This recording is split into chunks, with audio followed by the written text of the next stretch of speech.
Hey guys, it's Morgan. Welcome back to finally another video on the YZ144 build. We're building the ultimate lightweight off-road weapon. And yes, sorry it's been so long, but we got the Fantic and we got the Mexico trip and all kinds of things have been happening. So I apologize for not doing more work on that.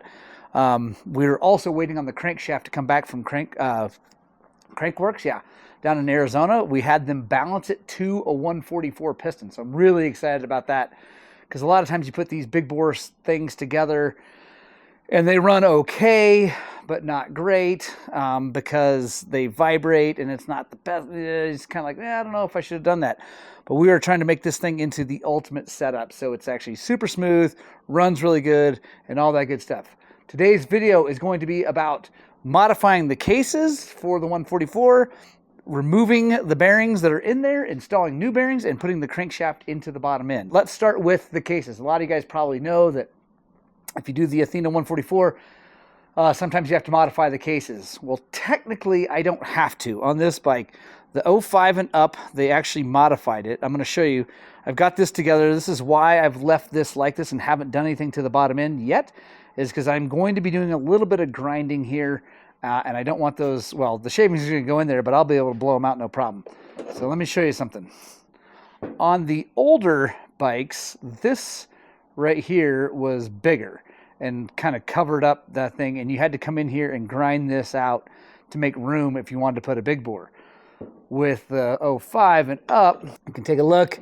I don't know how well you can see, but you can see it clears. Now, what you probably can't see, I don't know, I'm not sure what you guys can see, but what I'm seeing is down in there, there's a little bit of aluminum I could remove just to make 100% sure nothing, if it gets hot and grows and expands, make sure nothing's going to touch anything. So what I'm going to do is I'm going to take it over, actually, I'm going to grab my Milwaukee little cordless Dremel, and I'm going to put a cutting burr on that thing, and I'm just going to shave that out. I'll show you exactly what it looks like here.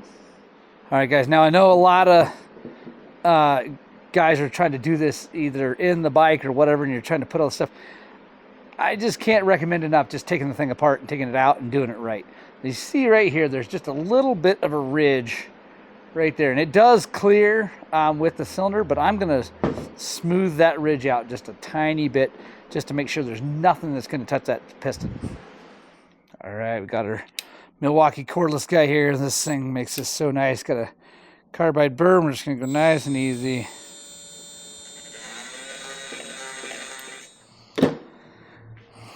All right, there we go.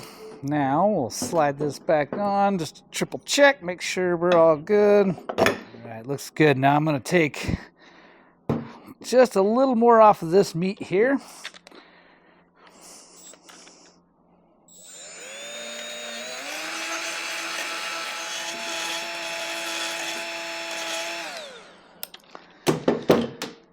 Starting to look pretty good.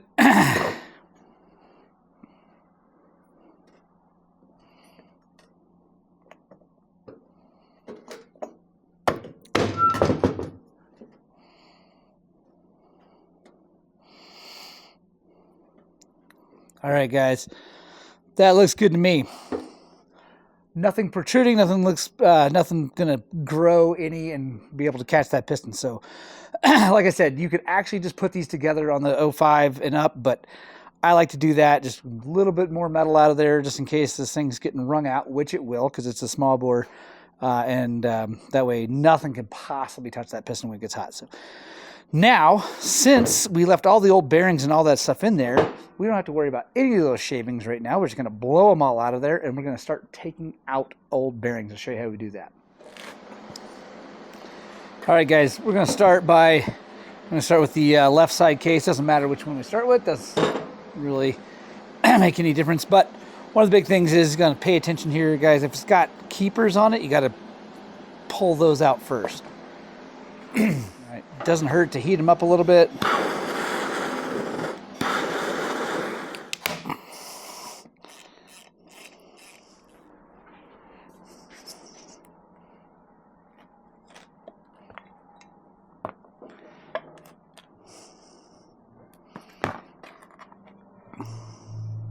All right. So For this one, guys, I'm going to go grab my box to protect the case has. I'm going to put this up on here. So this is wood, so we can beat on this thing because we're going to be hitting it with a hammer. While we're removing these, I'm going to be putting the other bearings, the new bearings, into the freezer so that they're going to get smaller. So when we put these back in, it'll drop right in. So, all right, we got a socket. It sits down on that race, and it doesn't hurt to heat the cases up a little bit.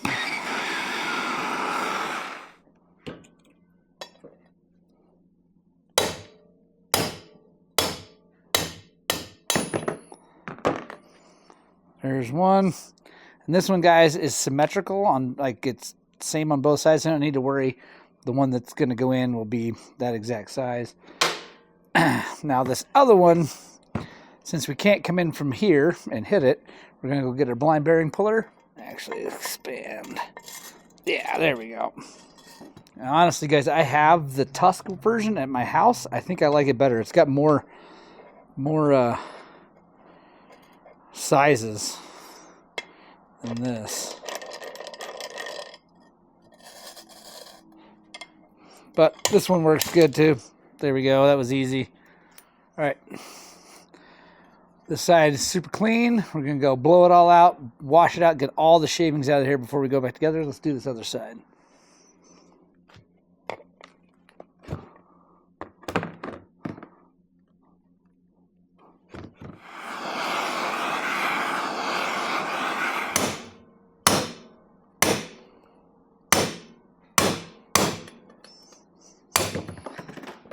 And we got keepers on the shift drum one too.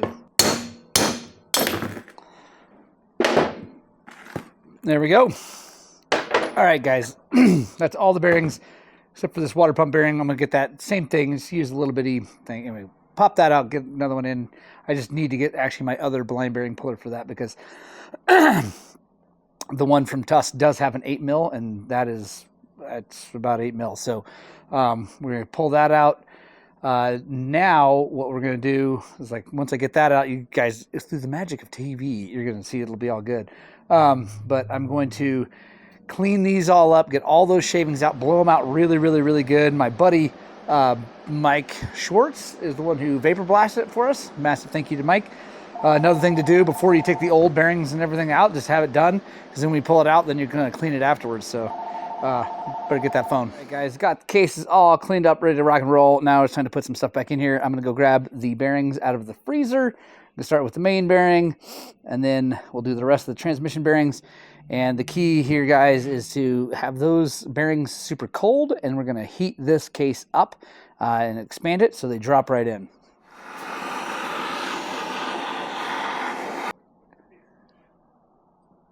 Push it up here.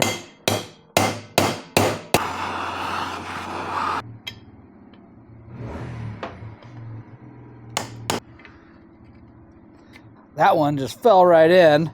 Sweet. All right, so this case half is good. It is a little bit warm, but I definitely can pick it up still. And we do still have to put the keepers back in. We're going to do that here in just a second. All right, that one dropped in. Sorry, the camera battery died, but that one dropped in super easy. I got it hot enough. Some of the time, the problem is you just don't get them hot enough.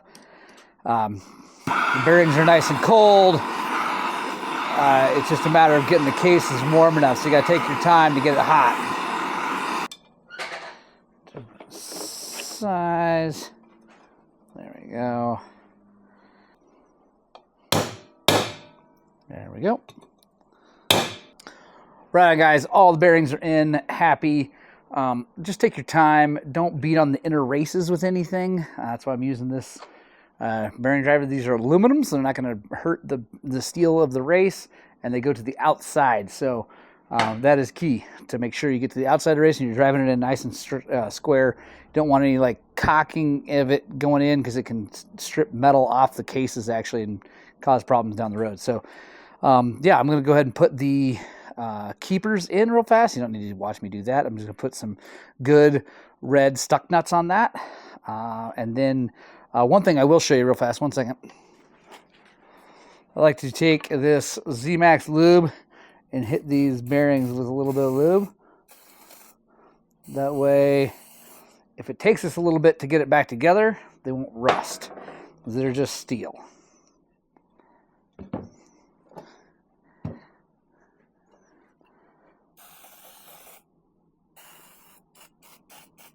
All right, guys, now it's time to put the transmission back into its home. This is always just a lovely time with Yamahas. I have the jig for the 250s, but the 125s are different. So I think we're just going to be able to do like this.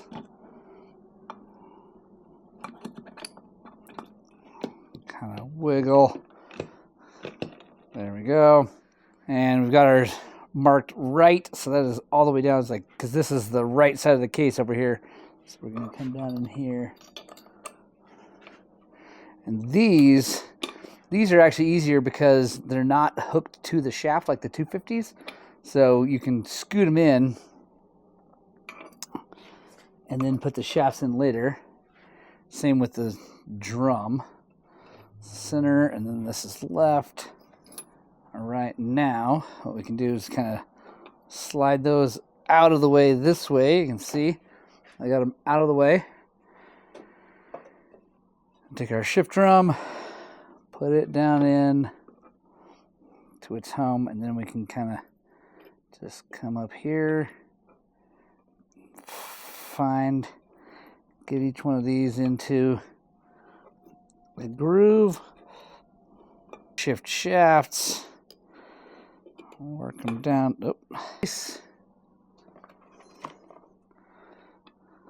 Same with this one. There we go. We're all in place. Now it'll spin freely. You know that if at least, you don't know 100% it's right yet, but you do know it's close if you can take these and spin them, because if this is not right, it'll eventually bind up at about 360 degrees. Like, it won't go a full revolution, but we're good. So we know for a fact that it's at least close to right. I'm pretty sure it's right, but we'll check that here in a bit. Shiny rebuilt crank, balanced to the 144 piston. Really excited about that.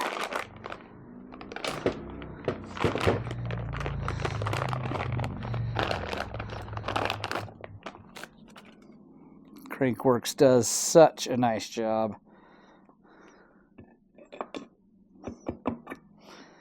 All right, let's just gonna slide on in. Now, what we're gonna do, I'm gonna take this over to that press, and I'm just gonna push this down nice and easy. Take a big socket that comes over this whole thing and touches on this crank pin, so it's not just pushing over here. Or like only right in here, because I could cock that thing a little bit, and we're just gonna ease it down nice and slow. Now someone's gonna yell at me saying, oh, you're still gonna bend that crank. We're not gonna bend that crank. We're gonna push it so nice and slow and so nice and easy with that press that it is not going to deform that thing. You can, if you hit this with a hammer, wham, and hit that thing, it can deform this thing this way and get that crank out of true and cause you all kinds of problems. That's not what's going to happen. So I'm going to take it over there, push it in, and we'll come right back. All right, guys, got that in. Nice and pretty. Loving that. It's pretty neat. You can see where they added weight here to make up for that heavier piston. So really excited to see how this thing runs with a balanced crank and a 144 and all that good stuff, because most people just put these top ends on and don't really do anything. You know, we've matched the cases up. We also did this earlier. If you haven't seen it, we ported those transfer ports. We didn't really port them much. We just made them round because they were just flat, terrible surfaces, like with hard edges. Anyway, they're terrible. So rounded those over, made them nice. So yeah, I'm excited, guys. Next things next, we are going to take some Yamabond, and we're going to put it all around this edge of the case on this side, let it sit for about 5-10 minutes, and then we're going to put it down on here. We're going to take it back over to the press. We're going to use the same big socket to push on that and just down on there, and then we're going to put all our case bolts in, and we're going to check our shifting after that, because it's really hard to check it. You can kind of check it now with it not together, but it's pretty hard because you can't, these want to wiggle and things like that. It's tough to get it done. I know that by doing that, like, it's all together, and if it's wrong, we have to take it all back apart, but I feel really confident that we got the transmission correct, so I'm not all that worried about it. But also, I like to check it when it's actually together because it makes a big difference.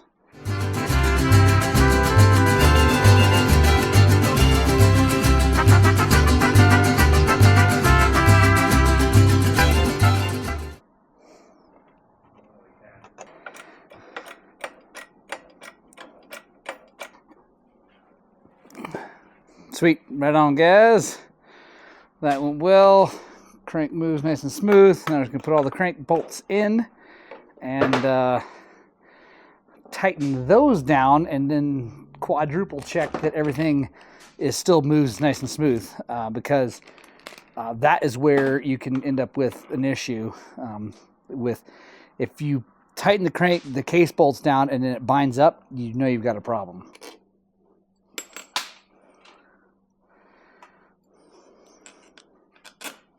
All right, guys, since these are case bolts, I just do them at 8 foot-pounds. I think technically it's supposed to be 7. I go 8.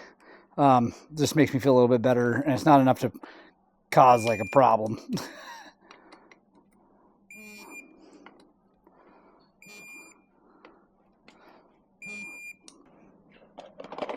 To this side, flip it over, and got a seal here too, so make sure you get them all.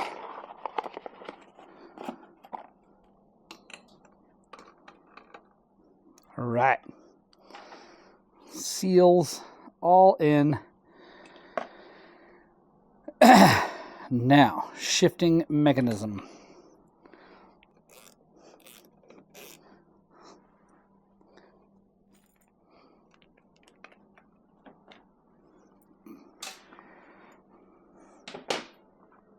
Quick shout out to Toolbox Widget and Grip Mats. Make this job so nice. All right, guys, going to put our detent in. This is not super easy, but you're just going to have to fight it in there.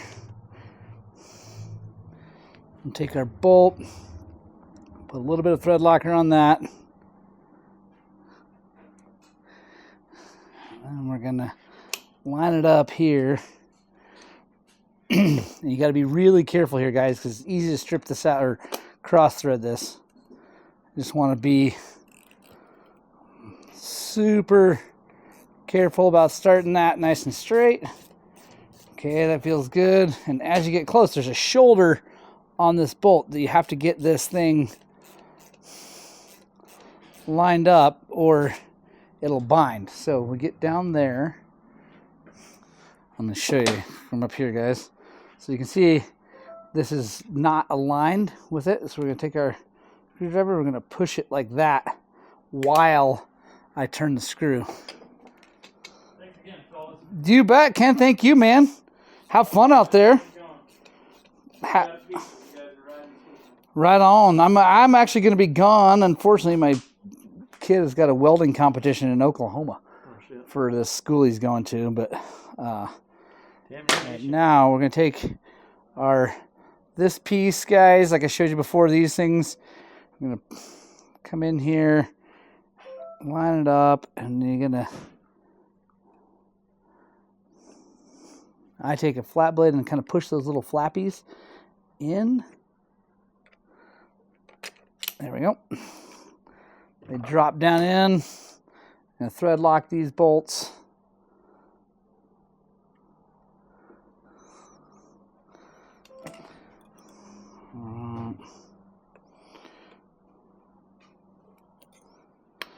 We're going to check our shifting.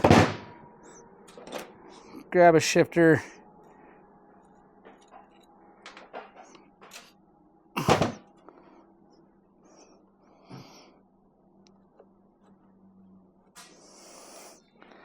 Okay, so we're going to go all the way down. And the thing is, guys, a lot of times when you're checking shifting, you got to like move the transmission to get it to do everything.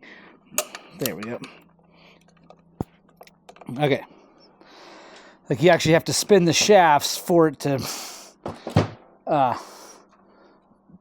shift, because it doesn't want to. There we go. The transmission needs to be spinning for the gears to slide back and forth. So, all right, that's first. Now we're gonna come up. We're gonna go neutral.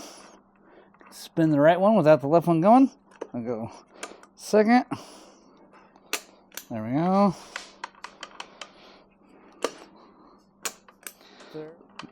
Now we'll come back down. Fifth, fourth, third, first, and neutral. So we're good. Now, guys, if you're brand new to building engines and you've got the transmission out and you don't feel comfortable going all the way back together before you do that, you definitely can do it with it not all the way together. It's just really hard to do. So I don't have a video on that, but you can check it. It's just a pain. But at this point, if we had to come back to part, it's not that terrible. So right on. I think that is going to be the end of this video, guys. Thank you so much for joining me. That is how to replace the crankshaft, or how to build the bottom end of a YZ125/144. Because so we've adjusted the cases for the Athena kit and all that stuff, although we didn't have to.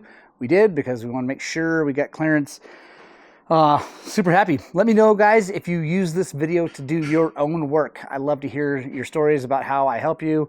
Also, let me know if I missed anything. Always trying to get better here on the channel. Thanks a lot for joining me. We'll see you on the next one.